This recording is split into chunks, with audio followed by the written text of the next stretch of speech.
Fala, doutor Janine, um prazer ter você aqui com a gente nessa aula de cardiologia, meu grande amigo, e seja muito bem-vindo. Espero que a primeira aula de várias com nós aqui nessa plataforma, nessa modalidade. Eu agradeço muito sua presença, acompanhei você agora no Congresso de Cardiologia, né, cheio de novidades, e agradeço muito você ter aceito esse convite. Boa aula e boa aula a todos aí. Valeu. Valeu, Pedrão. Só me confirma se estão vendo o slide em tela cheia. Estou vendo. Sim, então tá bom, gente. Primeiramente, boa noite, obrigado, Pedrão, aí pelo convite. Vamos falar hoje sobre síndrome coronariana aguda, né? Eu me chamo Janine Diniz, sou médico cardiologista, formado pela FAMERP em Rio Preto, e atualmente trabalho aqui nos hospitais Amecor, Hospital Geral de Cuiabá, né? Esses são meus conflitos de interesse. E, para começar, a gente tem que falar o que é a síndrome coronariana aguda, né? Na verdade, ela é uma condição causada pela interrupção, seja por ruptura ou por erosão de uma placa arteriosclerótica dentro de uma artéria coronária. Isso vai gerar uma trombose parcial ou completa do vaso, o que vai impedir o fluxo sanguíneo, gerando uma consequente isquemia ou necrose, né? Então, aqui, se vocês... Deixa eu só pegar aqui a caneta.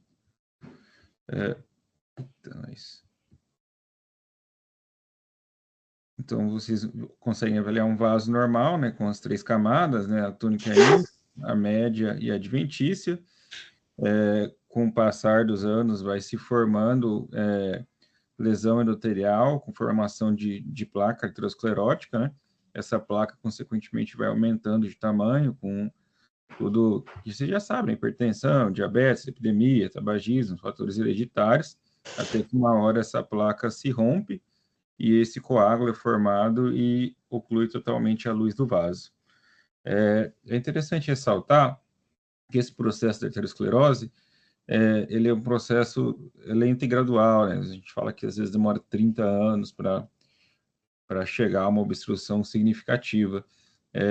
Mas algo que muitas vezes a gente tem dúvida, mesmo na faculdade, às vezes até alguns meninos depois na residência tem essa dúvida, é quando vocês pegam, por exemplo, essa placa aqui à esquerda e essa placa à direita, a maioria das pessoas tendem a pensar que essa placa, por ser maior e ocluir mais a luz do vaso, ela tem um risco maior de gerar infarto do que essa, que tem uma oclusão menor do vaso.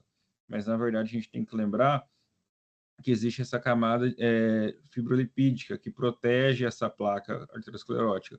E quanto maior essa camada, menor é o risco de acontecer exatamente isso aqui, a erosão, que vai gerar ativação de macrófagos, toda a cascata de reação, interleucina 6, fator de necrose alfa, ativado, gerando, então, a formação de um trombo que pode ocluir parcialmente essa coronária, no caso de um infarto sem supra, ou ocluir totalmente no caso de infarto com supra. Então, conceitualmente, o infarto geralmente acontece de placas menores, não de placas maiores e organizadas. E isso serve para vocês entenderem, porque muitas vezes o paciente pode fazer um check-up, fazer um teste de esteira hoje de manhã, o teste é absolutamente normal, mas depois de um estresse físico, um estresse emocional, algum quadro viral, alguma coisa nesse sentido, essa erosão de placa, de uma placa que era de 50% e que no pico do esforço não gerou isquemia, mas depois dessa erosão de placa, ela vai gerar um infarto. Seria basicamente por isso que muitas vezes um teste ergométrico pode vir negativo e o paciente infartar mesmo assim. Falando de epidemiologia, vocês bem sabem que é a principal causa de morte no Brasil e no mundo, responsável por 7% dos óbitos do SUS e cerca de 10% de todas as internações do Sistema Único de Saúde aqui no Brasil. A dor torácica é a principal causa de procura por uns atendimentos e emergências em todo o país, sendo que de 9 a 19 pessoas de cada 1.000 procuram pronto atendimento ao ano com essa queixa, né? e, como eu já falei, é uma doença muito letal, né? A gente estima aí uma mortalidade de 9,5% ao ano, né? Gerando infarto com supra, infarto sem supra, poderia variar de 6,5% a 14%. Em termos técnicos, a cada 30 segundos a gente tem um infarto no Brasil. São cerca de 1 milhão novos infartos por ano. E aqui, esse site da Sociedade Brasileira de Cardiologia, o cardiômetro, eu entrei hoje à tarde, né? E aí vocês veem que desde 1º de janeiro a gente já teve 194.165 vidas ceifadas por doenças cardiovasculares, para vocês terem noção do impacto que né, esse tema que a gente está abordando hoje. Quanto à forma de apresentação, acho que todos bem sabem, né? O infarto ele pode se dar basicamente em 3 espectros. O infarto agudo com supradesenvolvimento do ST, que a gente vem tentando mudar essa nomenclatura para oclusão coronária aguda, onde você tem a oclusão total da luz do vaso. A gente vai ter o infarto agudo sem supradesenvolvimento do ST, onde você também tem um infarto, você vai ter uma suboclusão do lúmen do vaso, isso vai gerar isquemia e necrose, e a gente vai ter também os casos de angina instável, que é aquele caso onde o paciente tem uma dor torácica, chega a ter isquemia, mas sem necessariamente necrose. Então, vocês pegando aqui um eletro normal, né, a onda P, o segmento PR, o QRS, e a gente vai avaliar essa porção que é o segmento ST. A gente sempre vai usar como comparação o intervalo PR, entendeu? Então, por exemplo, nesse supra, você vê que a linha de base você traça aqui a partir do intervalo PR até a onda T. Quando você tem essa linha de referência, você repara que o segmento ST, né? Então, aqui a gente tem uma onda Q e uma onda R. E aqui, a partir da onda R, todo o segmento ST, você tem uma elevação desse segmento, né? Que sugere uma corrente de necrose subepicárdica, né? Da mesma forma, neste outro espectro, você traçando uma linha de base aqui a partir do intervalo PR até a onda T, você percebe que em relação a essa linha de base, o seu segmento ST, ele está bem abaixo dessa linha de base. E isso, na verdade, infere um processo de isquemia, né, onde você pode ter uma suboclusão da luz do vaso, que está causando isquemia com lesão celular, mas não ainda a ponto de gerar uma necrose transmural. E você pode ter ainda, né, apenas uma alteração e inversão da onda T, de forma que ela fique negativa e simétrica, sugerindo também um processo de isquemia aguda. E aí a gente tem que lembrar da quarta definição de infarto, onde a gente separa, na verdade, o infarto em 5 tipos, né? Sendo que o tipo 1 é o tipo mais comum, é o foco da nossa aula aqui, onde, como eu mostrei no slide anterior, você vai ter uma ruptura ou lesão daquela capa fibroelástica, né? Gerando extravasamento do conteúdo lipídico para dentro da luz do vaso e a formação de coágulos que podem ocluir totalmente ou parcialmente a luz do vaso. A gente tem o infarto tipo 2, que é muito comum também nas emergências e UTIs, onde, na verdade, por questão de anemia, por septicemia, hipotensão, crise tireotóxica,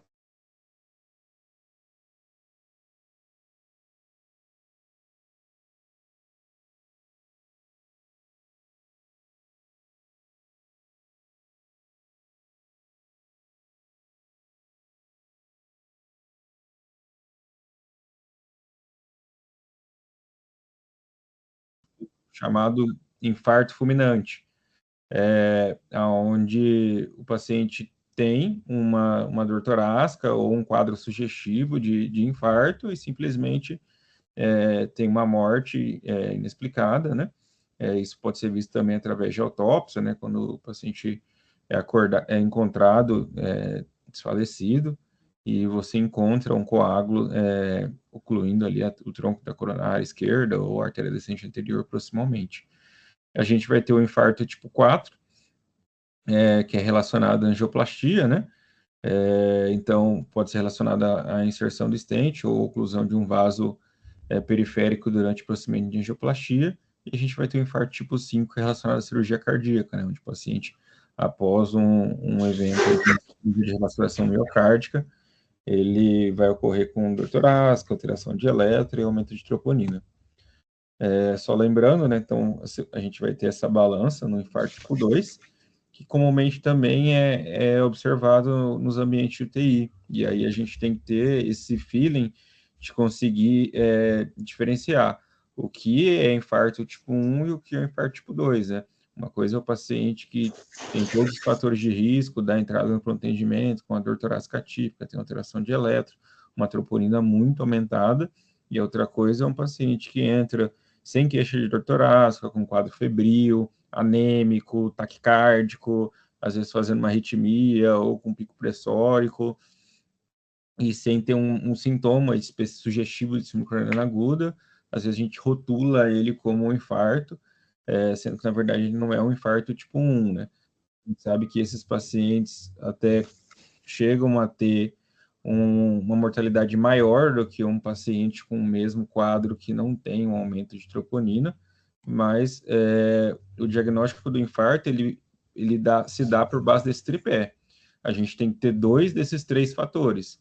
Então, você tem que ter uma dor sugestiva de infarto, uma alteração eletrocardiográfica ou um aumento de troponina, acima do valor de referência.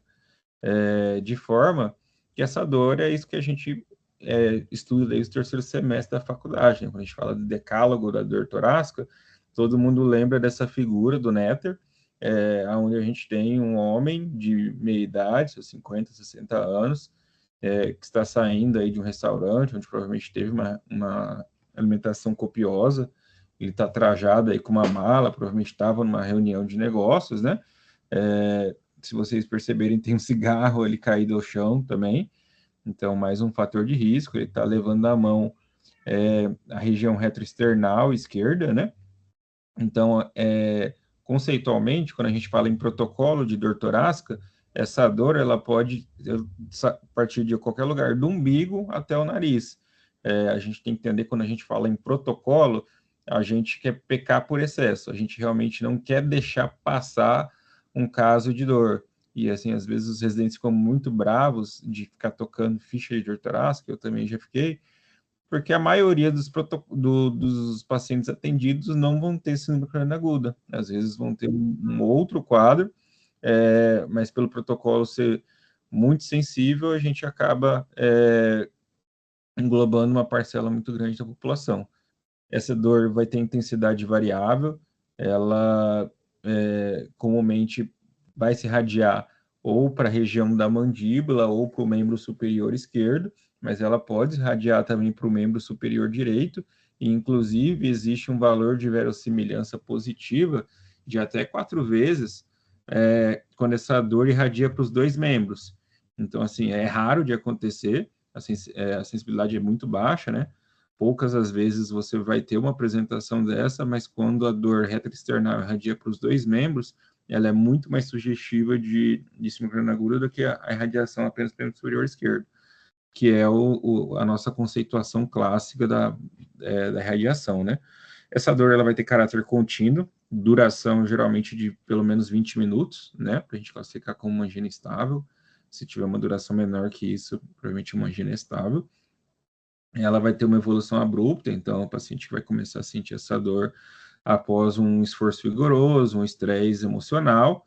Ela pode estar correlacionada, como eu falei, com alimentações copiosas. Ela geralmente vai se aliviar com um repouso de pelo menos 20 minutos. Essas manifestações comumente associadas, né, que todo mundo está careca de saber, que é a náusea, vômitos, dispneia, sudorese fria, né?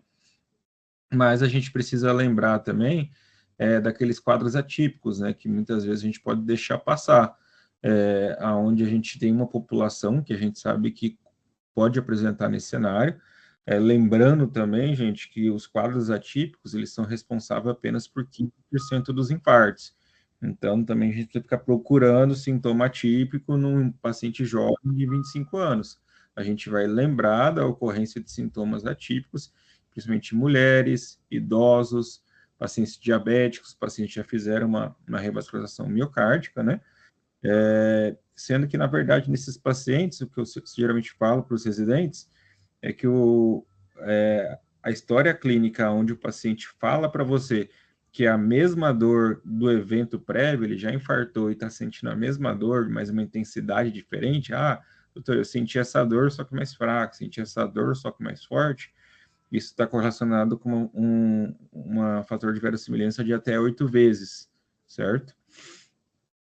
De forma que, ao fazer todo esse decálogo da dor, a gente vai tentar, então, definir se esse paciente tem uma dor definitivamente anginosa, ou seja, vai ter todas aquelas características, né, que a gente falou ali, que sugere que essa dor provavelmente é uma síndrome craniana aguda, né, uma dor retroexternal, ou em aperto, em queimação, desencadeada por esforço ou estresse, com radiação para o ombro, pescoço ou braço esquerdo, que melhora com repouso e nitrato. E aí vai demorar menos de 20 minutos, né? A gente classifica como B se ela tem a maioria, né? Então a gente fala desses 4 fatores, pelo menos mais que 2, né? Mas não os 4. Se tiver só um ou 2 fatores. Oi? Parou de aparecer os slides. Deixa eu ver aqui. Vou compartilhar de novo, só um minutinho. Para mim também tá do mesmo jeito, sem slide agora.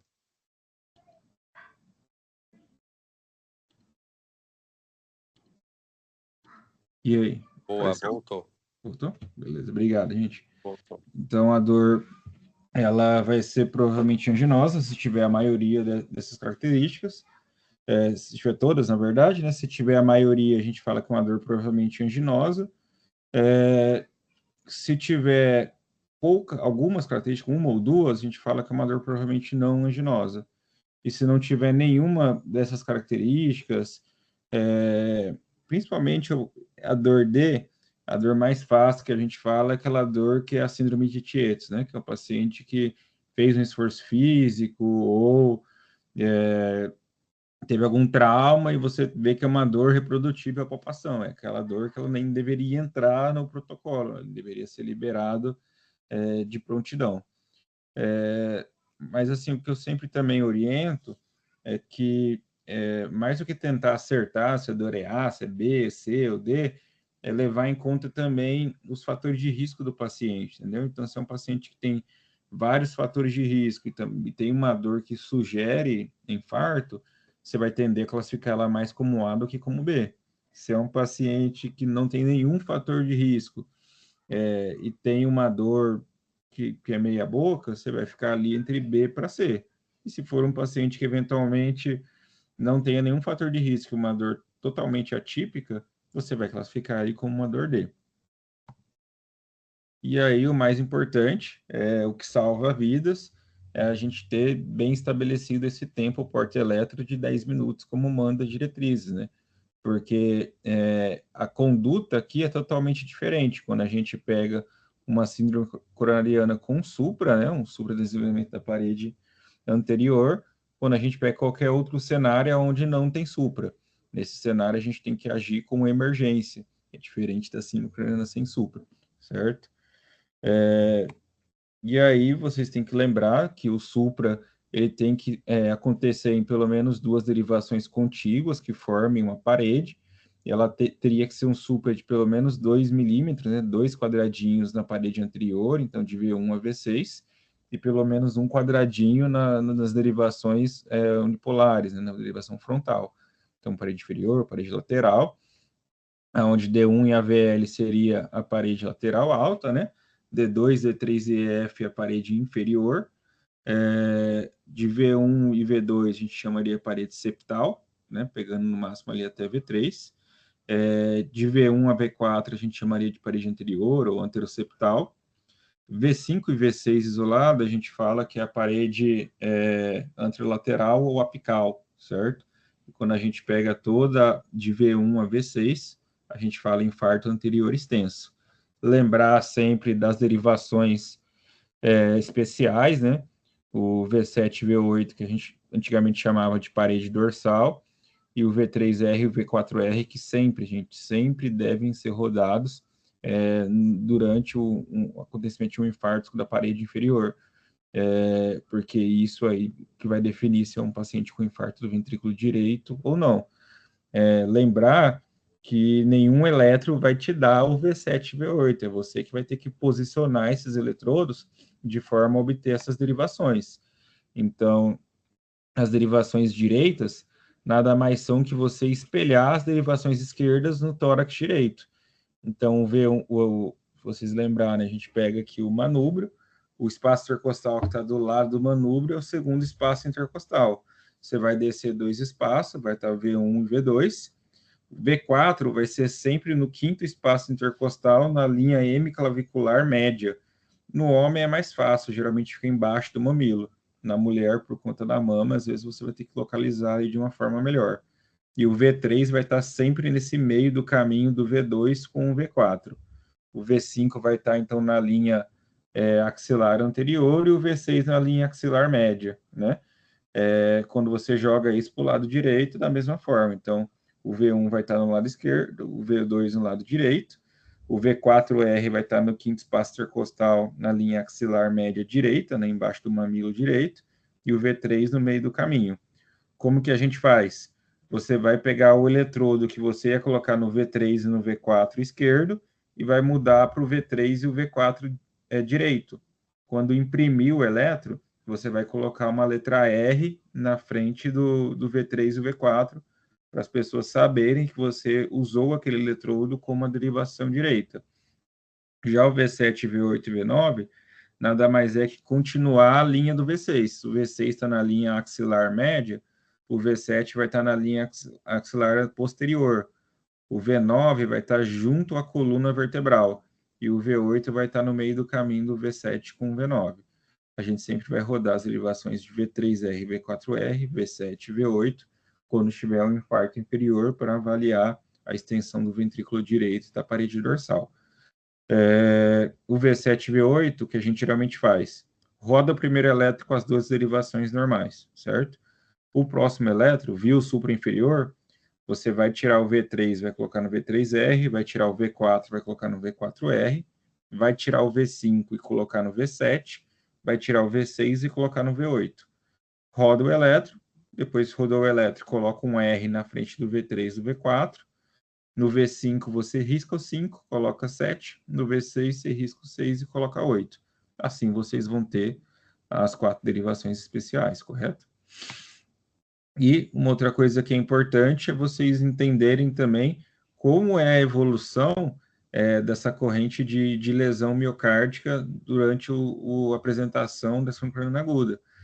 Quando o paciente chega para vocês ali com menos de 20 minutos de dor e é uma oclusão coronária aguda, muitas vezes não vai dar tempo ainda de ter feito supra. Esse paciente só vai ter aquela onda T hiperaguda, que a gente chama, que é aquela onda T bem apiculada, quase o tamanho do QRS, e bem pontuda. Se você rodar esse eletro novamente depois de 10, 20 minutos, você vai começar a ver a evolução do supradesilenamento DST. Nesse cenário, o paciente ainda tem onda R, mostrando que ele ainda não começou a ter necrose miocárdica. A partir de 6 lesão, aquela oclusão já começa a levar à morte celular, de forma que aquela onda R pura começa a ser substituída pela presença da onda Q, a onda Q patológica aqui, mostrando já a área de necrose e fibrose, tá? A partir de 24 horas, a gente já começa a ver a redução desse supra, mesmo sem a recanalização do vaso, um aumento da onda Q, de forma que em até uma semana você só tem a necrose, você só tem a onda Q, não tem mais viabilidade essa parede, você perdeu toda a onda R, você amputou a parte viável dessa parede, ele também permanece com onda T negativa. Por que isso é importante? Porque a gente sabe que passado ali de 6 a 12 horas, quanto mais tempo você demora para fazer esse diagnóstico, a gente tem o OAT Trial, que mostrou que após essas 12 primeiras horas, você tentar abrir essa artéria que já está fechada, só agrega o risco dos procedimentos, risco de punção, de sangramento, perfuração, tamponamento, sem você ter uma redução de mortalidade.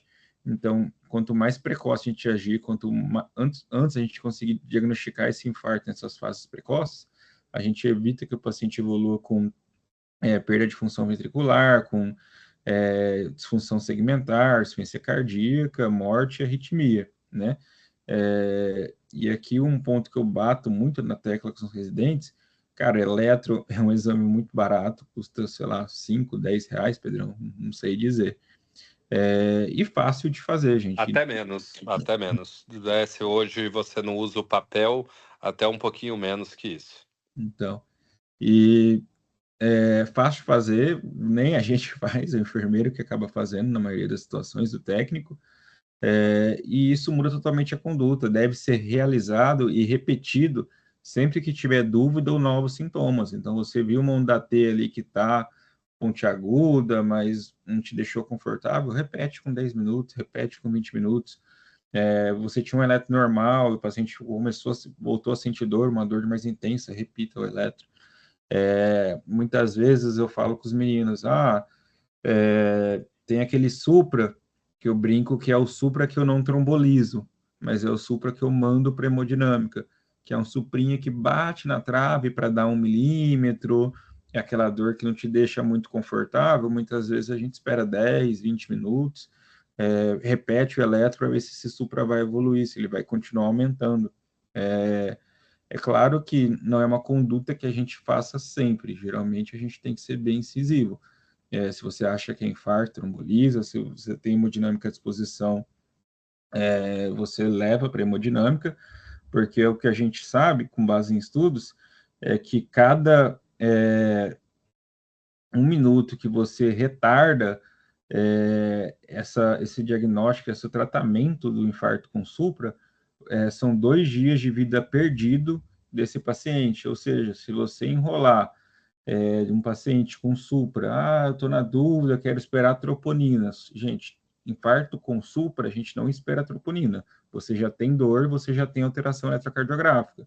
Você tem que dar conduta, você não precisa de troponina. Se você esperar 1 hora uma troponina desse paciente, você vai reduzir em 2 anos o tempo de vida desse paciente, mesmo que você faça ali o evento em 1 hora, para vocês terem noção. E a dúvida que geralmente bate nas pessoas quando a gente tem a disponibilidade, né, seja de angioplastia ou de fibrinolítico, é se a gente deve transferir ou realizar a fibrinólise desse paciente, né, usar os trombolíticos. E aí a gente tem dados, né, do estudo PREG-2, onde ele mostrou que nas primeiras 3 horas basicamente similar você fazer essa angioplastia ou trombólise, sendo que no geral a angioplastia vai melhor. Só que se você retardar muito para fazer essa fibrinólise, esse paciente evolui com piora da mortalidade em mais de 2,5 vezes, de forma que hoje na nossa diretriz a gente sabe que aí se você tem a possibilidade de transferência desse paciente para um centro onde ele consiga realizar o cateterismo, essa transferência tem que ser feita em até 120 minutos. Idealmente 90 minutos. A brincadeira que a gente faz é do jogo de futebol. Então, você tem um jogo.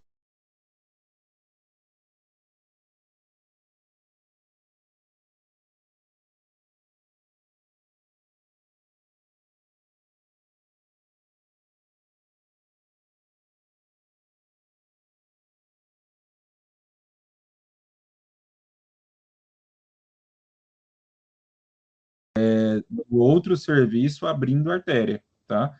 E aí você tem que calcular como é que é o transporte, quanto tempo demora para chegar para a hemodinâmica, se pode ter algum trânsito, algum engarrafamento, algo nesse sentido. Se você achar que vai demorar mais do que essas 2 horas, o ideal é que você realize a fibrinólise o quanto antes, porque esse paciente está perdendo miocárdio. Vocês continuam vendo meu slide? Fez um barulhinho aqui igual da outra vez. Para mim saiu. Estranho.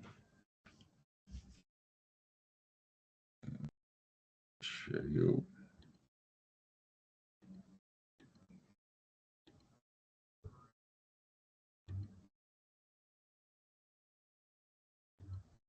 Compartilhar minha tela cheia mesmo.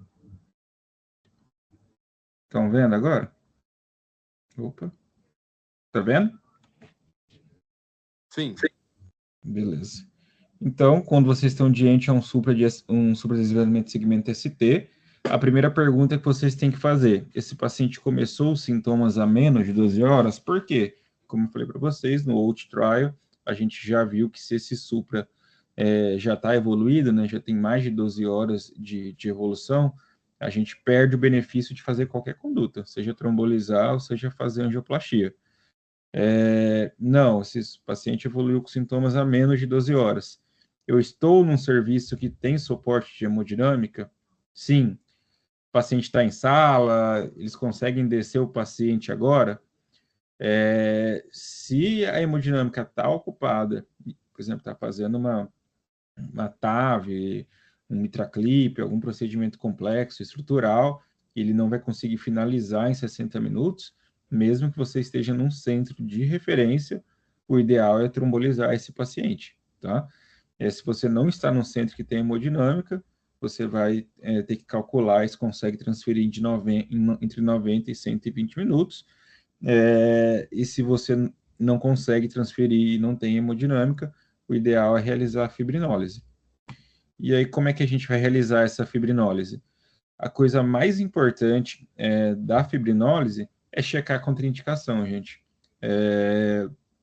E aí a gente bate o foco mais na questão das contraindicações absolutas, tá? Então, se o paciente já teve algum sangramento intracraniano, se ele teve algum AVC isquêmico nos últimos 3 meses, se ele tem alguma neoplasia no sistema nervoso central ou algum trauma prévio, principalmente nos últimos 3 meses. Se ele está com sangramento ativo, é um paciente que já está com uma melena, uma hemorragia digestiva baixa, algo que possa levar ele a um choque hemorrágico, né? Se ele tem alguma malformação arteriovenosa, algum aneurisma cerebral conhecido, e se, na verdade, esse paciente está com uma suspeita de dissecção de aorta, né? Que aí você vai ceifar a vida dele. Todas as outras contraindicações relativas, elas vão ter algum ponto de corte, vai depender mais do seu julgamento do risco-benefício, entendeu? Então, o primeiro passo é sempre checar se ele não possui nenhuma contraindicação absoluta. Não possui, a gente vai ter um protocolo onde existem 3 fibrinolíticos no mercado. Na verdade, a streptokinase já parou de ser fabricada há alguns anos. É quase improvável que vocês achem ela em algum serviço. Sendo que a RTPase, o alteplase, hoje é o fibrinolítico que a gente mais usado na maioria dos centros, né? E como é que você vai realizar essa fibrinólise, né? Lembrar que após o diagnóstico do supra, a Sociedade Brasileira orienta que você inicie essa fibrinólise em até 20 minutos, ou seja, 10 minutos de eletro mais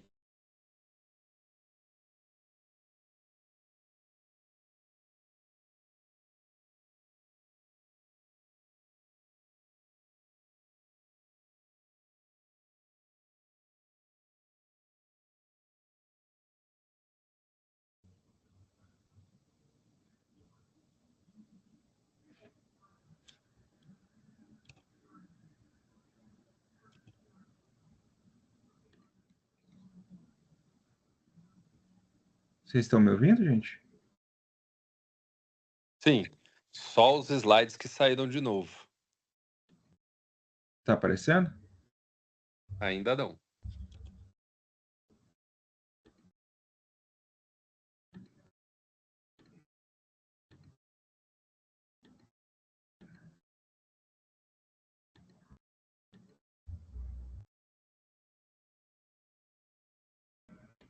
E aí? Voltou. Estranho, cara. Enfim, a gente vai realizar o AS na dose de 200 miligramas, tá? A gente vai fazer um ataque de clopidogrel, e esse ataque vai depender da idade do paciente. Isso aqui é um fator confundidor e de erro de muitos colegas, inclusive pegadinha de prova de residência. Nos pacientes com menos de 75 anos, vocês vão fazer o ataque de 300 miligramas, ou seja, 4 comprimidos do clopidogrel. E a única situação onde você vai fazer apenas um comprimido de clopidogrel é neste cenário de fibrinólise no paciente com mais de 75 anos. Não existe fazer apenas um comprimido de clopidogrel nos outros cenários. Muitas vezes as pessoas confundem e pegam um infarto com supra, que vai para angioplastia, ou infarto sem supra, que seja, pelo fato do paciente ter mais de 75 anos, só faz um comprimido. Não, gente, a gente só vai fazer um comprimido se você for trombolizar um idoso acima de 75 anos. Em todos os outros cenários, a gente vai fazer uma dose de 300 a 600 miligramas de clopidogrel. No caso da trombólise, apenas 300. Quanto à enoxaparina, se o paciente for menor que 75 anos, a gente vai fazer uma dose de 30 miligramas endovenosa antes de começar a fibrinólise, e 30 minutos após o término da fibrinólise, a gente já pode iniciar a anticoagulação plena com 1 miligrama por quilo de 12 em 12 horas via subcutânea. Se o paciente tiver mais de 75 anos, a gente não vai fazer esse bolus endovenoso. E a gente, após a fibrinólise, 30 minutos, a gente pode iniciar a dose corrigida, né, pela idade, de 0,75 miligramas por quilo, 2 vezes ao dia. A infusão, a gente vai fazer 15 miligramas da alteplase em bolos, seguido de 0,75 miligramas por quilo em 30 minutos, e uma terceira etapa de 0,5 miligramas por quilo para infundir por mais 60 minutos, ou seja, o protocolo completo da infusão da alteplase vai ser de 1h30, igual ao estudo ISIS 2, que a gente da década de 80, né? Existe a tenecteplase, do estudo Essence, onde ela foi superior à alteplase, e a grande vantagem dela é de ser um bolo único que a gente corre em 10 minutos. E a dose desse bolo vai depender do peso do paciente. Então, se é um paciente de 60 quilos, 30 miligramas, de 60 a 70 a gente vai usar 35 miligramas, de 70 a 80 quilos, 40 miligramas, e assim consecutivamente, certo? E aí, qual que é o critério que vocês vão usar para avaliar se essa trombólise foi efetiva ou não? A gente se baseia nesses critérios de reperfusão. Então, a dor do paciente tem que melhorar, tem que ter uma resolução de mais de 50% da dor ou resolução completa da dor. O supra que vocês viram, se era um maior supra, era um supra de 8 milímetros. Aquela derivação de 8 milímetros vai ter que cair para pelo menos 4 milímetros. A derivação de 10 milímetros vai ter que cair para 5 milímetros. Então, esse supra vai ter que se reduzir pela metade. Pode acontecer da gente ter os ritmos de reperfusão, que é o chamado RIVA, o ritmo idioventricular acelerado, onde a gente tem um ritmo de QRS largo, RR regular, onde a gente não vê a onda P, uma frequência ali geralmente de 60 a 80 batimentos por minuto, onde isso mostra para a gente que aquele tecido ventricular está começando a receber novamente oxigenação, ele está meio que revivendo. Se esse paciente que fez um pico precoce de tromponina, a partir de 12 horas a trombólise ela começa a cair. E se era um paciente, por exemplo, tinha um infarto com supra inferior, evoluindo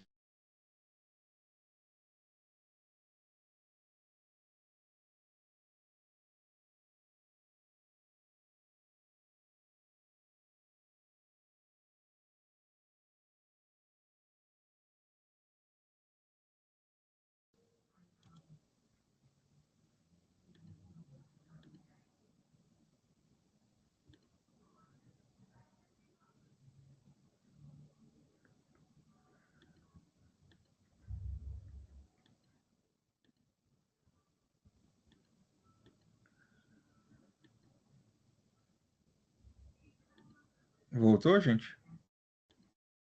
Tem que trocar esse fone vai o seu aí, hein? Pior que não é, não. Voltou? Voltou. Beleza.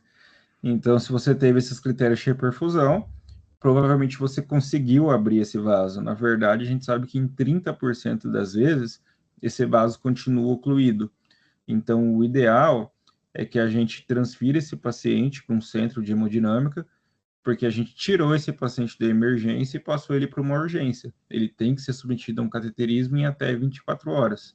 Eu sei que, infelizmente, não é nossa realidade, mas é o que manda a diretriz. Não, esse paciente não melhorou a dor, não teve redução do supra em 50%, não fez arritmia de reperfusão, a troponina continua estourando, então você teve falha no seu protocolo de trombólise, e esse paciente virou uma emergência novamente.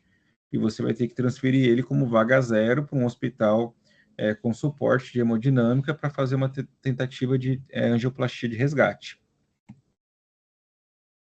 Beleza. Fechamos síndrome craniana com supra. Basicamente, seria a maior emergência e fazer uma conduta com precoce, né? Se você tiver angioplastia ou se você tiver fibrinólise. Não tem supra no eletro. A gente vai entrar numa seara onde você pode ter várias alterações de eletro, entre infra, entre alteração de onda T, pode aparecer com bloqueio de ramo, ritmo de marca-passo, mas a gente entra num outro contexto que tem várias miscelâneas, a gente tem que passar cada parte em individualizar o paciente. A gente mantém a tríade, né, de eletro, dor e troponina, mas nesse caso o eletro não tendo supra, a gente vai ficar na questão da dor e da troponina. Tendo dor torácica típica e troponina positiva, a gente tem um infarto sem supra. Tendo uma dor típica com troponina negativa, a gente tem uma angina instável.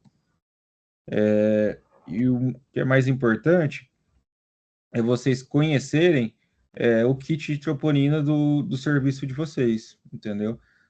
Existem alguns serviços que ainda têm a troponina de segunda geração ou terceira geração, que são aquelas troponinas onde você vai ter uma dosagem em miligrama por decilitro, provavelmente, mas hoje o mais difundido são as troponinas ultrassensíveis, onde geralmente a dica prática é que a dosagem é em nanograma por litro, e às vezes você vai ver lá o valor de referência, menor que 0,0014, menor que 0,004. Então, isso vai depender muito do kit que você tá usando, né? De forma que, antigamente, quando a gente tinha as troponinas T e troponina I, a gente demorava de 6 a 12 horas para conseguir fazer o diagnóstico, porque essa troponina antiga, primeira geração, ela só conseguiria passar o valor de referência a partir de 6 horas. Então, que a gente tinha aqueles protocolos imensos, que o paciente ficava ali 6, 12, às vezes 24 horas triando troponina para fechar o diagnóstico de infarto. Com esses novos kits de troponina ultrassensível, a gente já tem, na primeira hora, uma troponina acima do valor de referência, de forma que com 1 hora, ou no máximo 2, a gente consiga definir se esse paciente é um infartado ou não. E como a gente vai avaliar isso? Por exemplo, pegando aqui o kit da Roche, onde o valor de referência é menor que 12 ou menor que 0,012. Se esse paciente se apresenta com uma troponina acima de 52, ele já tem um diagnóstico presumido aí de uma síndrome craniana com supra, porque está muito elevado, né? Ou se ele tem um valor acima de 12 e que na próxima hora ele aumente, por exemplo, está em 15 e vai para 20, ele aumentou mais que 5, você também tem uma variação relevante nesse cenário.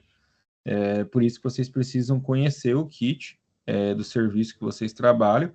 Essa tabela aqui vocês conseguem retirar tanto na diretriz de infarto sem supra, quanto na diretriz europeia também.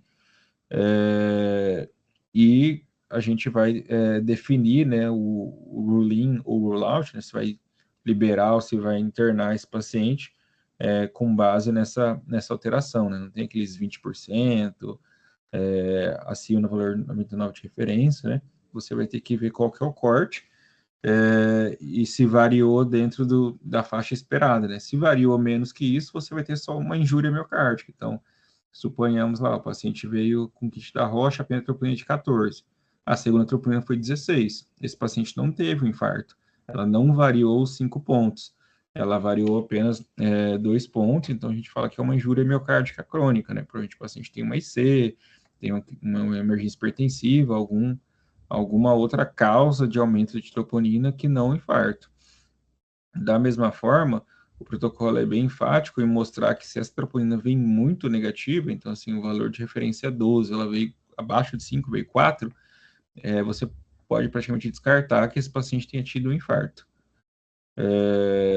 E aí vocês têm que lembrar das troponites, né? As outras causas de aumento de troponina, não é só infarto que aumenta a troponina. A gente vai ter as causas coronárias, né? As chamadas minocas, né? Então, o espasmo coronário, a embolia coronária, a dissecção de coronária, onde você vai ter uma lesão intravascular também, que vai gerar uma redução do fluxo coronário, mas não por uma placa arteriosclerótica. A gente vai ter as causas não coronárias, né? Então, abuso de cocaína, metanefrina, paciente com hipóxia, com isquemia, com baixo débito, hipotensão, que foi submetido a uma cirurgia cardiotorácica, né? Isso pode levar a um aumento de troponina, mas é um paciente que não vai ter dor, não vai ter alteração de eletro, então ele vai ter um aumento de troponina isolada, né? O paciente pode ter um trauma, um dano miocárdico, isso também causar elevação de troponina. As cardiopatias geralmente vão ter uma troponina elevada, e isso é fator preditivo de mortalidade. Se é um paciente que tem insuficiência cardíaca, que tem uma troponina persistentemente elevada, se é um paciente que tem uma cardiopatia hipertrófica, uma amiloidose, qualquer outra cardiopatia chagásica, e tiver uma troponina basal elevada, isso gera para ele um risco maior de mortalidade. Lembrar da sepse, que geralmente aumenta mais a troponina que o próprio infarto. Todo dia, em algum pronto atendimento, alguém dosa uma troponina no paciente séptico, ela vai estar positiva, e esse paciente não está infartado, e, na verdade ele está tendo um desbalanço da oferta e demanda, né, por redução do fluxo de oxigênio. Lembrar dos pacientes com doença renal crônica, seja aguda ou crônica, crônica agudizada ou aguda, paciente com AVC, com embolia pulmonar, toxicidade por intracíclicos, por hormônios, né, reposição com testosterona, isso a gente também vê com alguma frequência, e se por algum motivo a própria máquina está com defeito, ela pode gerar aumento de troponina, né? E aí, se você tem um paciente com uma dor típica e uma alteração de troponina, né, dentro daqueles valores de referência, a gente vai ter uma síndrome cardíaca aguda sem supra definida. Qual que vai ser a conduta? A gente vai fazer a dose de ataque de AS, de 300 miligramas, e a gente vai tentar estratificar o risco desse paciente para tomar alguma conduta.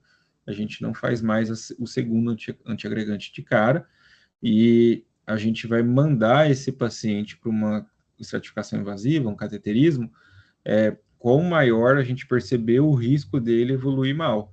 Então, se é um paciente que já está ali com uma dor típica, alteração de troponina, apresentando instabilidade hemodinâmica, está chocado, hipotenso, mal perfundido, diaforético, extremidade fria, você começa com 3, 5, 10 ml, com 30 microgramas por minuto, e o paciente mantendo dor, é um paciente que está ali queixando de dor, começa a fazer taquicardia ventricular,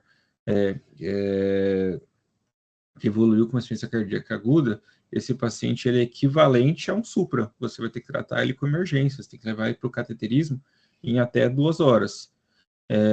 E aí, eu sei que quando vocês pegam lá os papers, né, os livros de referência, eles vão falar, no infarto você vai ter que fazer uma dose em bolos da heparina ou do Clexane, mas a gente sempre segura essa dose quando você vai fazer esse cateterismo de forma precoce, porque você fica trocando de anticoagulação, porque quando o paciente for para o cateterismo, para poder subir o catéter sem trombosar dentro do paciente, o hemodinámicista vai fazer de 5 a 10 mil unidades de heparina. E se você fizer uma dose de Clexane antes, ele vai precisar corrigir, dependendo do tempo que você fez a dose do remédio, e o peso do paciente. Então, isso a gente sabe que aumenta o risco de sangramento.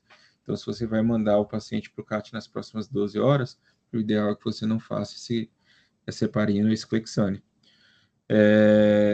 E aí, se você vai mandar esse paciente em 2 horas, esse paciente de muito alto risco, você vai deixar o segundo antiagregante para a sala de emergência, né? a gente pode fazer lá a gente pode fazer o clopidogrel, o prasugrel, o ticagrelor, dependendo da anatomia cardíaca, certo? Se o paciente não tiver esses critérios de estabilidade, mas tiver uma troponina muito positiva, é um paciente que veio com dor, apresentou um infra do ST e você ligou tridil, fez um isordil e o infra melhorou. Então é um paciente que está mostrando para você que ele está com uma isquemia aguda, entendeu? Esse paciente você não pode segurar ele 72, 48 horas que seja para fazer um cateterismo. Ele tem que ir para o cateterismo até no máximo no dia seguinte, né? E aqui eles usam também esse score de Grace e time, que são scores que mostram um risco maior de mortalidade, né? E aí o que mudou nessa diretriz de 2020 até então é que antigamente a gente já paciente diagnóstico de infarto é AS clopidogrel para todo mundo lá na emergência, né? E hoje, depois do estudo da COAST, a gente sabe que dá para esperar conhecer essa anatomia se você for fazer o cateterismo nas próximas 24 horas. Então, o paciente com supra agora no seu pronto atendimento. Desculpa, o paciente chegou agora com infarto sem supra no seu pronto atendimento agora, 9 horas da noite.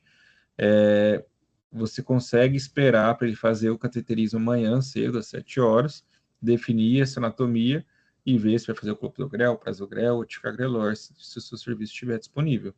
É lógico que aqui, se vocês estão numa cidade mais afastada, onde vocês vão conseguir referenciar só aqui para Cuiabá, e isso às vezes demora 2 ou 3 dias, vocês vão ficar segurando esse segundo antiagregante. Vocês podem fazer o clopidogrel já na sala de emergência, tá bom? Se esse paciente tiver um risco intermediário, ou seja, tem uma troca positiva, mas não teve alteração eletrocardiográfica, não teve estabilidade hemodinâmica, mas ele já é um paciente com IC, já é um paciente diabético, é um paciente renal crônico, é um paciente que já colocou outros stents, que já tem uma cíntico, um teste ergométrico positivo, você pode esperar até 72 horas para levar esse paciente para o cateterismo. Nesse período você começa o beta-bloqueador, faz uma furosemida para dar uma compensada nele, inicia anticoagulação plena para estabilizar aquela placa, pode começar o clopidogrel. E no paciente de baixo risco, né, que é aquele paciente que tem um eletro normal, a troponina está normal, vocês os códigos Grace e time estão baixos, é um paciente que às vezes você pode optar por nem levar para o cateterismo, fazer uma angiotoma de coronária, fazer uma cintilografia, é uma prova funcional para definir o trajeto dele. As calculadoras, não vou me ater aqui de explicar, o score de time é até um pouco mais fácil, né? São 7 parâmetros que você avalia, né? Se tiver entre 3, abaixo de 3 é baixo risco, de 3 a 4, de 3 a 5 é moderado risco, e acima de 5 é alto risco, né? E o score de Grace, ele vai avaliar a idade, dependendo da idade, pontua mais ou menos, ele vai variar aí de 34 até 270, se eu não me engano, e a gente sabe que um paciente com score acima de 140 já é um paciente de alto risco de mortalidade hospitalar, e a gente vai conduzir como tal. O score que eu gosto e que eu oriento os residentes a aprender, e eu oriento vocês também a partir de agora, é o score de Hart, tá? Ele vai avaliar esses 5 fatores, vai pontuar diferente conforme a apresentação do paciente, mas ele é interessante no sentido que a gente já tem trabalhos mostrando que quando esse score é menor que 3, o risco desse paciente evoluir com desfecho grave, que a gente chama de MACE, né, que é infarto fatal, AVC e morte por todas as causas, é muito baixo. E de forma que esse paciente tem um score acima de 7, é um paciente que tem um risco de evoluir mal de maneira muito exacerbada. E é um paciente que você vai ter que mandar para uma estratificação invasiva. Ao mesmo tempo, se for esse moderado risco, de 4 a 6, é um paciente que você pode até considerar uma estratificação não invasiva se a troponina e o eletro dele forem normais. Então, esse é o estudo que aprovou o score de Grace, né? Aqui nessa curva ROC aqui ao lado, vocês avaliam o uso isolado de eletro, o uso de eletro e troponina, e aqui a terceira curva, o uso de eletro, troponina e o score de Hart, mostrando uma área sobre a curva muito, muito maior em relação apenas a avaliação com eletro e a avaliação com troponina. E quando comparado esses scores, a gente vê que aqui o score de Hart, que está nesse roxo, né? Quando ele é baixo, o paciente tem um baixo risco de desfechos graves, né, os MACEs, endpoints que a gente fala, e de forma que quando esse score é alto, ele consegue traduzir muito maior o risco do que o TIM e o GRACE. E aí vocês conseguem baixar algum aplicativo, se tiver decorado, para gravar isso. E aí a nossa diretriz, né, de 2020 traz então que a triagem deve ser feita com história clínica, eletro, né, em até 10 minutos, e o score de Hart deve ser utilizado então para essa decisão de alta hospitalar ou internação. Sendo que um score abaixo de 3, você consegue fazer essa investigação, inclusive ambulatorial, uma recomendação. E aí a gente vai para aquela lei básica, né? Então, quem se move ganha move, né? O paciente deu entrada no seu pronto atendimento, você vai monitorizar ele com monitor multiparâmetro para ter acesso à pressão, à frequência cardíaca, eletrosaturação. Oxigenação, antigamente a gente dava oxigênio para todo mundo, né? E depois do estudo Detox EMI, a gente viu que você ofertar oxigênio para quem está com uma saturação acima de 90%, isso gera liberação de radicais livres, piora também dos desfechos cardiovasculares e aumento da taxa de inflamação, e isso foi inclusive deletério nesse cenário, de forma que a nossa diretriz, ela coloca que essa oferta de oxigênio só deve ocorrer no contexto de uma saturação abaixo de 90%, né? E aí todo paciente vai ter um acesso venoso calibroso, preferencialmente funcionar o membro superior esquerdo e deixar o membro superior direito para a hemodinâmica poder acessar. E aí vocês vão ter que lembrar dos 5 As, né? Antigamente a gente falava do Monabiche, Bonabiche, Monabicha. Hoje em dia a gente tenta focar mais nesses 5 As, que são as terapêuticas complementares, né, no quadro do infarto sem supra, e também serve para o infarto com supra. Então, o primeiro A de antiagregante, onde a gente tem que o primeiro antiagregante ainda é o AS, de preferência, tá? Você pode fazer uma dose de 150 a 300 miligramas. A gente geralmente usa uma dose ali de 200, se for um paciente que tem um alto risco de sangramento na sua avaliação, e uma dose de 300 se for um paciente de baixo risco de sangramento. Se o cateterismo, então, for ser realizado em menos de 24 horas, a gente sabe que o ideal é definir o segundo antiagregante na sala de emergência, tá? O trabalho que consolidou o uso do AS na síndrome aguda é esse aqui, gente. AESIS 2, publicado em 1988, mostrou uma redução de 25% de mortalidade em 30 dias através do uso de AS comparado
Pessoal, travou aí para mais alguém também? Tá me escutando?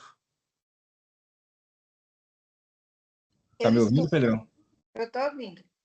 Agora estou escutando. Eu acho que era minha internet, cara, que agora que eu fez o barulhinho, agora eu consegui entrar para ver, ele fica reconectando. Então, acho que eu mudei aqui para 5G, vamos ver se vai dar certo. Beleza. Aqui no AS vocês ouviram, né? Sim. Beleza. Então, como segundo antiagregante, o mais consolidado no Brasil hoje ainda é o clopidogrel, por uma questão de custo, tá? Fora Estados Unidos, América, Estados Unidos e Europa, basicamente o clopidogrel não é usado mais, eles usam ou o prasugrel ou o ticagrelor. A dose de ataque do clopidogrel, como eu falei, vai ser sempre de 300 a 600 miligramas. 300 se você não for fazer angioplastia naquele momento. 600 se você for fazer angioplastia nas próximas 2 horas, tá? A dose de manutenção vai ser de 75 miligramas por dia. Se você for optar por trombólise, ele é o único segundo antiagregante que é aprovado no cenário de trombólise, tá? A gente não faz trombólise com ticagrelor, nem trombólise com prasugrel. E se o paciente tem uma fibrilação atrial, onde ele vai precisar fazer uso de anticoagulante, ou seja, ele vai precisar, além do AS e do segundo antiagregante, com anticoagulação plena por tempo indefinido, a melhor estratégia também é com clopidogrel. A gente sabe que fazer tripla terapia com prasugrel ou com ticagrelor aumentou o risco de sangramento, de forma a reduzir o desfecho favorável, né? Uma consideração a se falar do clopidogrel é que inibidores da bomba de próton, principalmente o omeprazol, reduz a sua atividade plasmática. Então, se você for preferir pelo clopidogrel e o paciente tiver indicação de fazer inibidor de bomba de próton, a gente prefere o pantoprazol, o esomeprazol, alguma outra molécula, né? Lembrando que não é rotina, não é porque o paciente infartou que você precisa obrigatoriamente deixar um protetor gástrico para ele, né? Teria que ver se vai anticoagular, se vai ter mais 65 anos, se já tem úlcera prévia, já tem gastrite prévia, refluxo prévio, né? Mas o estudo consolidou o clopidogrel, foi o estudo CURE, de 2001, né? Onde a gente teve uma redução do desfecho composto de infarto, morte por todas as causas, trombose existente na faixa de 20%, quando associar o clopidogrel ao AS. De forma que hoje a nossa diretriz traz como nível de evidência 1, recomendação B, o uso do AS, o uso do clopidogrel na dose de ataque de 300 miligramas e a manutenção por 75 miligramas ao dia, né? Reforçando aqui que ele é a primeira opção se você vai ter que associar o uso de algum anticoagulante ou se vai fazer trombólise. A gente teve depois, em 2005, o Triton Time, 2007, desculpa, o Triton Time 38, onde foi comparado o uso do prasugrel, que também é um inibidor da P2Y12, mais potente que o clopidogrel. A gente estima que o clopidogrel tem uma potência de inativar a plaqueta em cerca de 30%, enquanto o prasugrel pode chegar a 90% de inativação de plaquetas, tá? De forma que nesse estudo a gente teve uma redução da taxa de desfecho composto, né, de morte, infarto, trombose disstente, de 20%, sem um aumento significativo de sangramento, né? Se você vê aqui, teve 2,4% de sangramento no grupo prasugrel e 1,8% no grupo clopidogrel, mas o intervalo de confiança, ele passa ali a linha do 1, de forma que hoje é a molécula preferível, né? A gente vai fazer um ataque de 60 miligramas e vai deixar uma manutenção de 10 miligramas dia. E aí ele acabou mudando a conduta, porque antes, né, a gente teve o estudo CURE, onde você fazia o ataque ainda na sala de emergência, mas nos estudos de fase 2 do prasugrel, a gente já sabia que o paciente sangrava mais se ele tivesse uma lesão de tronco, tivesse submetido para a cirurgia cardíaca, se ele já teve AVC ou evento neurovascular prévio, e se ele tinha mais de 75 anos. Então, a diretriz recomenda que, neste cenário, a gente não usa o prasugrel, mas a nossa diretriz traz como recomendação nível 1 o uso do prasugrel nessa dose no contexto de infarto com supra, desde que você conheça a anatomia do paciente, e preferencialmente se o paciente tiver mais de 75 anos ou menos de 60 quilos, sem evento neurológico prévio, né? A diretriz europeia, ela traz o prasugrel como uma recomendação superior ao clopidogrel. Da mesma forma, o ticagrelor. O ticagrelor é um inibidor também da ADP, que no estudo Plato, de 2009, ele também reduziu o uso de feixe composto de morte por todas as causas, na faixa aí de 23%, quando comparado ao clopidogrel, sem um aumento significativo de sangramentos, né? De forma que ele pode ser usado na dose de ataque de 180 miligramas, seriam 2 comprimidos, com uma manutenção de 90 miligramas, um comprimido de 12 em 12, lembrando aí só de evitar nos casos de bloqueio AV de primeiro grau, de segundo grau prévios, porque ele pode piorar esse bloqueio atrioventricular, se o paciente tiver uma cirrose aí de moderada a grave, né? E também se ele for um extremo de idade, como é uma indicação também que tem a capacidade de inativar de 80% a 90% das plaquetas, né? Existe um aumento do risco de sangramento, mas a nossa diretriz também traz como recomendação nível de evidência 1, recomendação B, e você preferir o ticagrelor ao clopidogrel no cenário de síndrome craniana aguda com supra e sem supra. Quanto à anticoagulação, a gente basicamente vai ter 3 possibilidades de anticoagulação. A fondaparinux, apesar de estar na diretriz, ela é pouco disponível no Brasil. Eu tive contato com ela em alguns hospitais particulares aqui de Cuiabá e lá de São Paulo, mas não tenho noção, algum hospital do SUS que tenha, mesmo Hospital Geral, que é a referência de cardiologia, a gente não tem a fondaparinux. Na Europa eles gostam bastante. A gente usa a mesma boa e velha enoxaparina. A gente tem o estudo Essence, que mostrou que quando comparado à bomba de heparina, né, a enoxaparina ela foi mais eficaz na redução de desfecho composto, sem aumentar significativamente o sangramento. Então, a gente vai fazer a dose de 1 miligrama por quilo, de 12 em 12 dias, por 7 dias, ou até a última angioplastia. Se o paciente teve um infarto, a gente viu ali depois de 48 horas, que era uma lesão única na CD, foi tratada, não tem nenhuma outra lesão a se fazer, você pode interromper a anticoagulação plena e deixar só com só com os 2 antiplaquetários, né? Se o paciente tiver mais de 75 quilos, você vai fazer a dose corrigida. E não coloquei aqui, mas você pode fazer a dose de 1 miligrama quilo uma vez ao dia, se o paciente tiver entre 15 a 30 de clearance de creatinina. Nos pacientes com menos de 15 de clearance de creatinina ou com um peso acima de 150 quilos, a preferência da nossa diretriz é de fazer a bomba de heparina. E aí, com toda a dificuldade que é fazer uma bomba de heparina, de fazer bolos, de fazer TTPA pelo menos a cada 8 horas, que é o que a gente faz aqui, mesmo num serviço de referência como o nosso, a gente não tem logística para fazer a cada 6 horas, como manda a maioria dos protocolos, e aí a meta é manter esse TTPA na faixa de 50 a 70. Então, a nossa diretriz traz como recomendação o uso da enoxaparina, mas se o paciente tiver clearance abaixo de 15, a gente vai preferir a heparina não fracionada, né? Uma recomendação mais fraca, né? De 2A. E aqui ele coloca, então, também o ajuste da dose para 1 miligrama quilo uma vez ao dia no clearance de 15 a 30. E aí a gente passa para os anti-angiogenosos, né? O principal anti-angiogenoso que a gente vai usar nos casos de síndrome craniana aguda é o beta-bloqueador. Eles são os anti-angiogenosos de primeira linha. O beta-bloqueador a gente vai ser feito preferencialmente por via oral.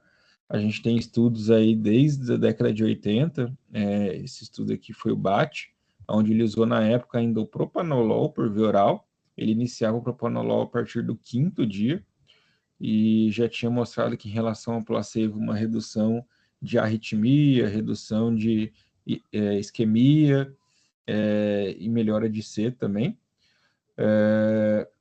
Mas a gente teve o estudo COMET 2016, que ao usar o metoprolol, então, endovenoso, né, o Siloquen, a gente viu um aumento da taxa de bloqueios atrioventriculares, de descompensação de C, e também outros desfechos favoráveis, sem uma redução de mortalidade significativa.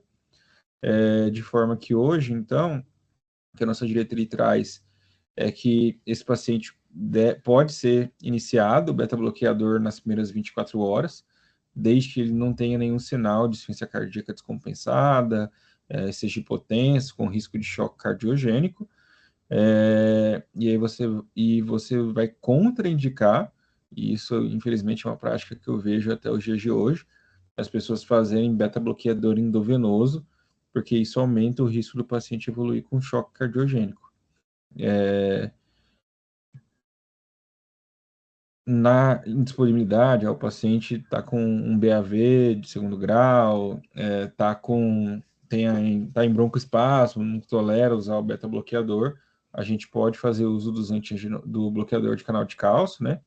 E aí a gente sabe que, na verdade, em redução de termos de isquemia e espasmo, os não dihidropiridínicos, né, o verapamil e o tiazem, são melhores, mas eles não podem ser usados em pacientes com sinais de C ou com disfunção ventricular. Isso aí também já foi bem documentado no estudo PDMIT-5. De forma que, se esse paciente tiver uma disfunção ventricular, você pode usar o dihidropiridínico, né, a boa e velha nifedipina, com nível de evidência 2B, se o paciente não puder usar beta-bloqueador. Quanto ao uso de nitrato, apesar de ele não reduzir mortalidade, isso a gente tem desde o estudo SAVE de 95, ele é eficaz em reduzir a angina e melhorar a dor.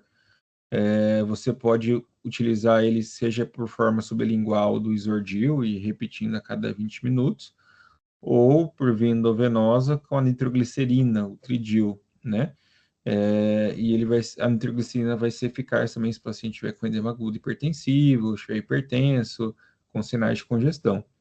Lembrar sempre, antes de fazer nitrato, de perguntar se o paciente está fazendo uso dos inibidores da fosfodiesterase, né? Famosa tadalafila, sildenafila, né? Porque isso pode agravar a hipotensão e gerar um quadro de choque.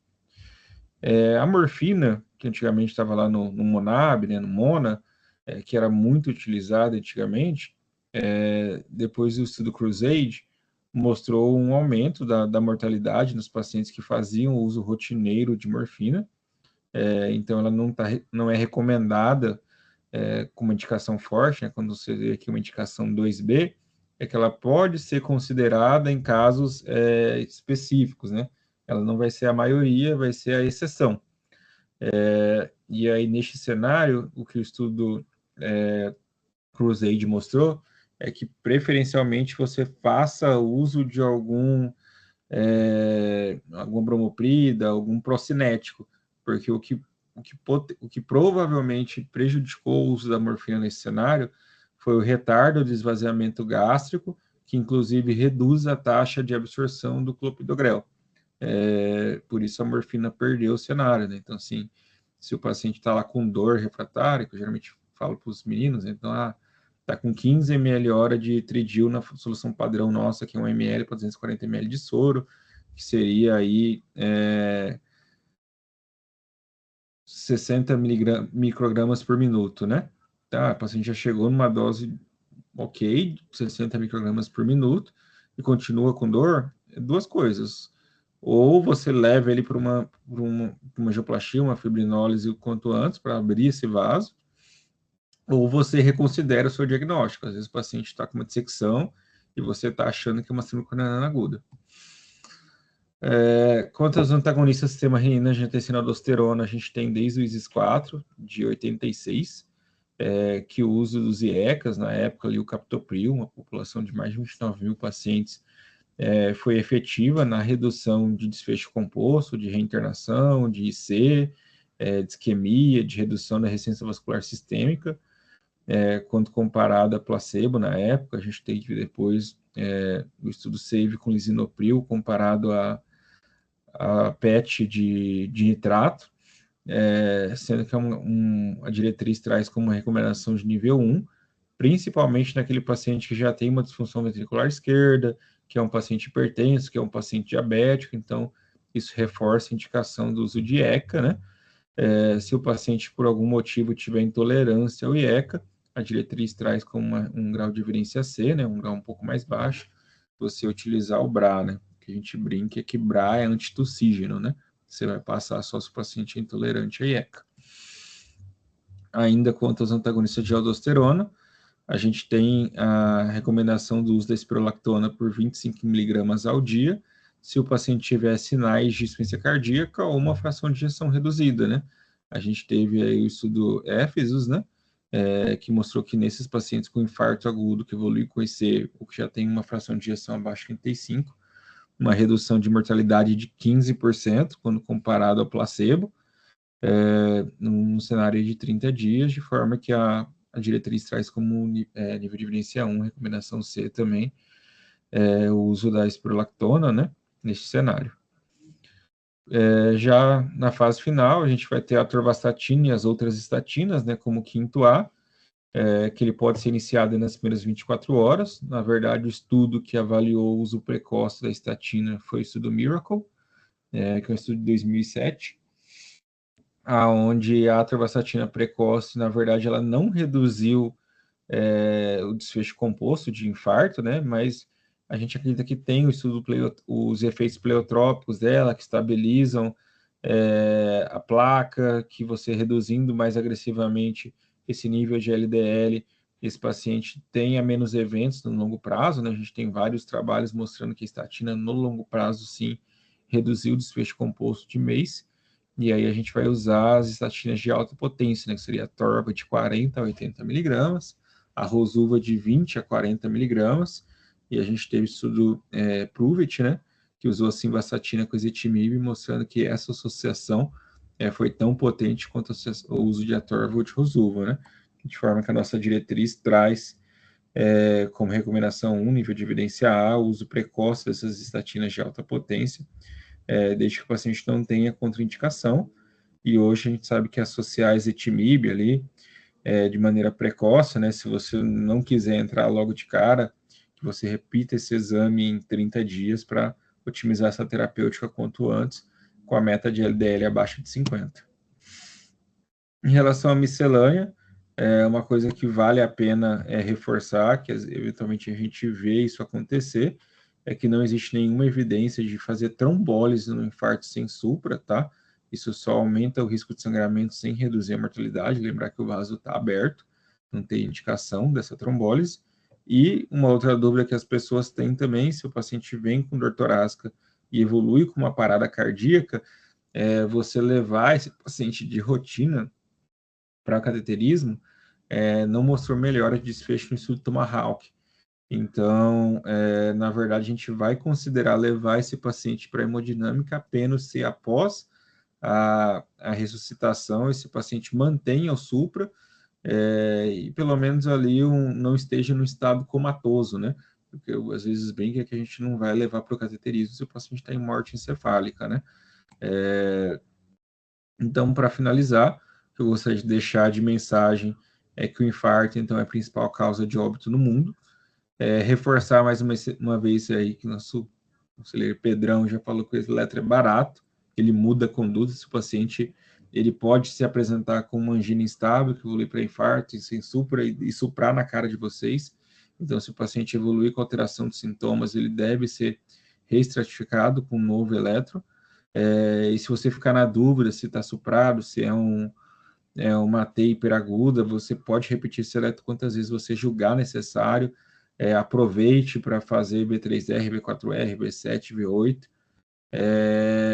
E, por favor, gente, nunca deem alta para um paciente apenas pelo fato de o eletro e a troponina estarem normais, tá? Se a dor do paciente for muito sugestiva, joga ele no score de time, de Grace, o Heart, que seja, para avaliar se esse paciente não tem pelo menos um risco intermediário porque muitas vezes eu vejo acontecendo emergência de um paciente hipertenso, diabetes lipidêmico, com infarto prévio, chegar com uma dor típica no pronto-socorro e ser liberado sem a nossa avaliação cardiológica, porque o eletro está normal, e quando a gente faz o CAT, era uma estava com uma lesão grave em DA, lesão em tronco. Então, assim, usar os scores aí eu enfatizo mais uma vez o HEART, ele otimiza essa não liberação de um paciente de alto risco, tá? Reforçar que tempo é músculo, quanto mais tempo vocês retardarem a condução de infarto com supra, isso gera pior desfecho, o paciente morre mais, tem mais EC, evolui com mais perda de miocárdio. Trombólise apenas no infarto com supra, tá? Não trombolize em infarto sem supra. E os antiagregantes, eles salvam vidas desde que prescritos a medicação certa, na dose correta, no tempo adequado. Então, vocês só vão fazer clopidogrel 75 miligramas de ataque se vocês forem trombolizar um paciente com mais de 75 anos. Nos outros cenários, vão fazer AS de 200 a 300 miligramas. O clopidogrel, 300 miligramas se você não for levar esse paciente para angioplastia nas próximas 2 horas, ou 600 miligramas se você for fazer angioplastia naquele momento, tá? Da mesma forma de ticagrelor e o prasugrel. E é isso, gente. Agradeço aí, desculpa o problema com a conexão. Estou disponível para tirar dúvidas. Quem quiser me seguir, me mandar e-mail, mandar mensagem, o Pedrão tem meu número, pode passar para vocês. Obrigado mais uma vez aí pelo convite, Pedro. Ô, Giz, eu que agradeço muito a sua disponibilidade em estar aqui com a gente. Eu já vou deixar um comentário primeiro. Acho que uma das coisas que devem ser colocadas aí também, questão de apneia do sono, né? Uma coisa que a gente tem visto com bastante frequência na população, principalmente paciente cardiopata. Então, acho que ficar ligado nisso é bem interessante. E quero te deixar um convite também, Giz, para uma próxima discussão. Eu montei toda a rede de saúde cardiológica do estado de Mato Grosso, considerando as nossas macro-regiões, onde a gente tem ou não, né, disponibilidade de fazer um CAT, onde tem uma assistência e quanto tempo os pacientes demoram para chegar nesses serviços de referência. Então, eu quero te deixar um convite para o próximo mês, você retornar para discutir com a gente 2 grandes situações. A primeira, dor torácica nos nossos hospitais, são os hospitais dos interiores, principalmente, que nós trabalhamos. Qual protocolo seguir, se a gente faz ou não aquele protocolo laranja, como fazer isso, como melhorar a assistência para a gente ter um acolhimento melhor com o nosso paciente, gerar uma experiência melhor para ele no pronto atendimento. Ou seja, ele chega lá, está com uma dor típica, com uma dor torácica, o que fazer com ele naquele começo? Então, a gente pensar isso em UPA, né, em prontos atendimentos, em hospitais, né, principalmente do interior que nós temos, e acho que isso é uma grande questão.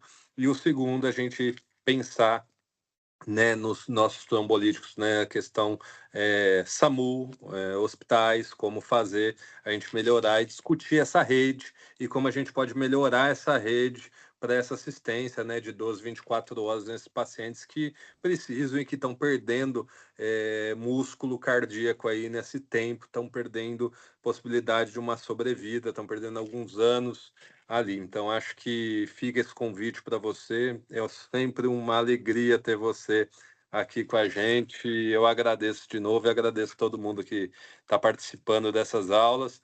Nesses feriados diminuiu um pouco a frequência da nossa aula, mas acredito que logo mais volte ao comum aqui.